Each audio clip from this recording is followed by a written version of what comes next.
ಆತ್ಮೀಯ ಬಂಧುಗಳೇ, ಎಲ್ಲರಿಗೂ ಜೈ ಭೀಮ್ ಮತ್ತು ಜೀವನ್ಲತಾ ಚಾನಲ್ಗೆ ಎಲ್ಲರಿಗೂ ಸ್ವಾಗತ.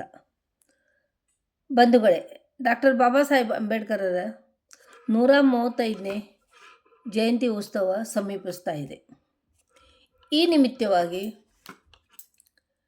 ಡಾಕ್ಟರ್ ಬಾಬಾ ಸಾಹೇಬರು ರಾಜಕೀಯವಾಗಿ ನಮಗೆ ಕೊಟ್ಟ ಸಂದೇಶದ ಬಗ್ಗೆ ಒಂದೆರಡು ಮಾತುಗಳನ್ನು ತಿಳಿದುಕೊಳ್ಳೋಣ.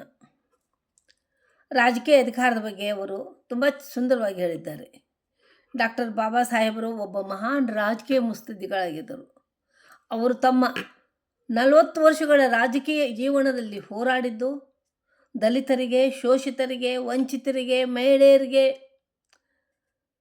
ಅಧಿಕಾರಗಳನ್ನು ಕೊಡಿಸಲು, ರಾಜಕೀಯ ಅಧಿಕಾರಗಳನ್ನು ಕೊಡಿಸಲು ಹಾಗೂ ಅವರು ತಮ್ಮ ಸಮಾಜಕ್ಕೆ ಕೊಟ್ಟ ಸಂದೇಶವೂ ಸಹ ಇದೇ ಆಗಿದೆ. ರಾಜಕೀಯ ಅಧಿಕಾರವನ್ನು ಹಿಡಿದುಕೊಳ್ಳಿ, ಈ ದೇಶವನ್ನು ಆಳುವ ದೊರೆಗಳಾಗಿ. ರಾಜಕೀಯ ಅಧಿಕಾರ ಹಿಡಿದುಕೊಳ್ಳೋದು ಅಂತಂದರೆ ಸ್ವಂತ ಪಕ್ಷಕ್ಕೆ ಓಟ್ ಆಗುವ ಮೂಲಕ ಅಧಿಕಾರವನ್ನು ಪಡೆಯೋದು ವಿನಃ ಬೇರೆ ಪಕ್ಷಗಳಿಗೆ ಹೋಗಿ MLA MP ಚಮಚಾಗಿರಿ ಮಾಡುವುದಲ್ಲ. ಆದ್ದರಿಂದ ಬಾಬಾ ಸಾಹೇಬರು ಹೇಳ್ತಾರೆ, go and write on the walls of your houses that you are the rulers of India tomorrow. ಯಾಕಂದರೆ ಇಂಥ ಒಂದು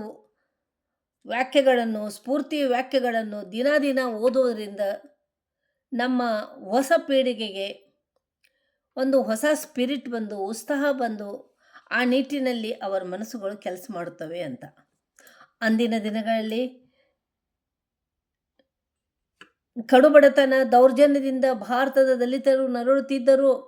ಅವರಿಗಾಗಿ ಬ್ರಿಟಿಷ್ ಸರ್ಕಾರದ ಮುಂದೆ ನನ್ನ ಜನರಿಗೆ ಅನ್ನ ಕೊಡಿ, ಬಟ್ಟೆ ಕೊಡಿ, ವಾಸ ಮಾಡಲಿಕ್ಕೆ ಜನತಾ ಮನೆಗಳನ್ನು ಕೊಡಿ ಎಂದು ಬಾಬಾ ಸಾಹೇಬರು ಕೇಳಲಿಲ್ಲ. ಬದಲಿಗೆ ನನ್ನ ಜನರಿಗೆ ವೋಟ್ ಹಾಕುವ ಅಧಿಕಾರ ಕೊಡಿ, ಶಾಸನ ಸಭೆಗಳಲ್ಲಿ ಪ್ರಾತಿನಿಧ್ಯ ಕೊಡಿ ಎಂದು ಆಗ್ರಹಿಸಿದರು ಮತ್ತು ಅದನ್ನು ಪಡೆದರೂ ಸಹ. ಆದರೆ ಇಂದು ನಾವೇನು ಮಾಡುತ್ತಿದ್ದೇವೆ? ಕಲಿತವರಲ್ಲಿ, ತಿಳಿದವರಲ್ಲಿ, ಅಧಿಕಾರ ಇದ್ದವರಲ್ಲಿ ಹಲವರು ವೋಟ್ ಹಾಕಲಿಕ್ಕೇ ಹೋಗೋದಿಲ್ಲ. ಒಂದು ವೇಳೆ ಹೋದರೂ ಸಹ ಮನುವಾದಿ ಪಕ್ಷಗಳಿಗೆ ವೋಟ್ ಹಾಕ್ಕೊಂಡು ಬರ್ತಾರೆ. ಇನ್ನು ಮಧ್ಯಮ ವರ್ಗದವರು ಯಾವುದೋ ಆಮಿಷಗಳಿಗೆ ಒಳಗಾಗಿ ವೋಟ್ ಹಾಕ್ತಾರೆ. ಇನ್ನು ಅದಕ್ಕಿಂತ ಕೆಳವರ್ಗದವರು, ಬಡವರು ವೋಟ್ ಹಾಕೋದಂದರೆ 100-200 ರೂಪಾಯಿಗಳಿಗೋ ಅಥವಾ 1000-2000 ರೂಪಾಯಿಗಳಿಗೋ, ಅತೀ ಒಂದು ಸಣ್ಣ ಪುಟ್ಟ ಆಮಿಷಗಳಿಗೆ ಕೋಟಿ ರೂಪಾಯಿ ಬೆಲೆ ಬಾಳುವಂಥ ತಮ್ಮ ವೋಟನ್ನು ಹಾಕಿ ಬರುತ್ತಾರೆ.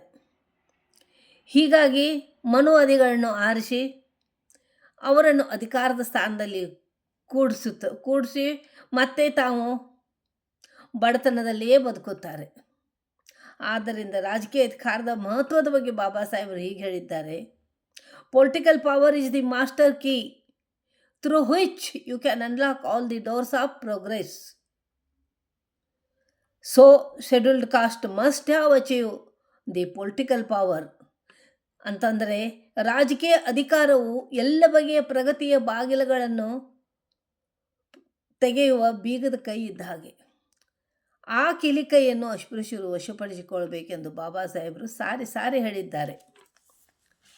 ಡಾಕ್ಟರ್ ಬಾಬಾ ಸಾಹೇಬರು ಇನ್ನೂ ಮುಂದೆ ಬರೆದು ಹೀಗೆ ಹೇಳ್ತಾರೆ, ಅಸ್ಪೃಶ್ಯತೆಯ ಮೂಲವು ಜಾತಿ ವ್ಯವಸ್ಥೆಯಲ್ಲಿ ಇದೆ.